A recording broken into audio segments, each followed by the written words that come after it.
تو جب کانوں کو پھاڑنے والی آواز آئے گی اس دن آدمی اپنے بھائی سے دور بھاگے گا اور اپنی ماں اور اپنے باپ سے اور اپنی بیوی اور اپنے بیٹوں سے بھی۔ ہر شخص اس روز ایک فکر میں ہوگا جو اسے سب سے بے نیاز کر دے گی۔ اور کتنے چہرے اس روز چمک رہے ہوں گے، خنداں و شاداں، یہ نیکوکار ہیں۔ اور اس روز کتنے چہرے ایسے ہوں گے جن پر گرد پڑ رہی ہوگی اور ان پر سیاہی چڑھ رہی ہوگی، یہی لوگ ہوں گے انکار کرنے والے بد کردار۔ اس فرشتہ عالی مقام کا سنایا ہوا پیغام ہے جو صاحب قوت ہے، مالک عرش کے ہاں اونچے درجے والا ہے، سردار ہے، ساتھ ہی امانت دار ہے۔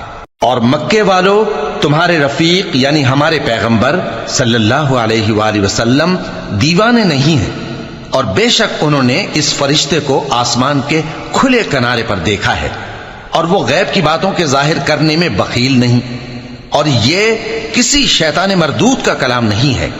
پھر تم لوگ کدھر جا رہے ہو؟ یہ قرآن تو تمام جہانوں کے لیے نصیحت ہے، یعنی اس کے لیے جو تم میں سے سیدھی راہ چلنا چاہے، اور تم لوگ کچھ بھی نہیں چاہ سکتے مگر وہی جو اللہ رب العالمین چاہے۔ شروع اللہ کا نام لے کر جو بڑا مہربان نہایت رحم والا ہے۔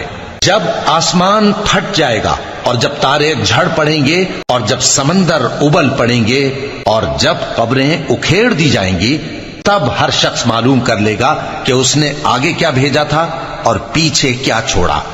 اے انسان، تجھ کو اپنے رب کریم کے بارے میں کس چیز نے دھوکہ دیا؟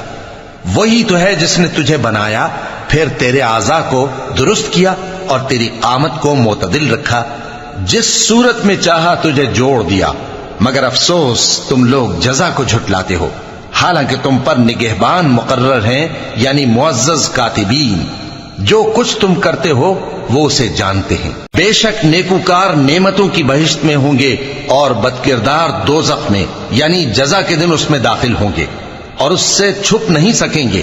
اور تمہیں کیا معلوم کہ جزا کا دن کیسا ہے؟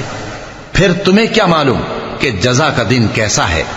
جس روز کوئی کسی کے کچھ کام نہ آ سکے گا، اور حکم اس روز اللہ ہی کا ہوگا۔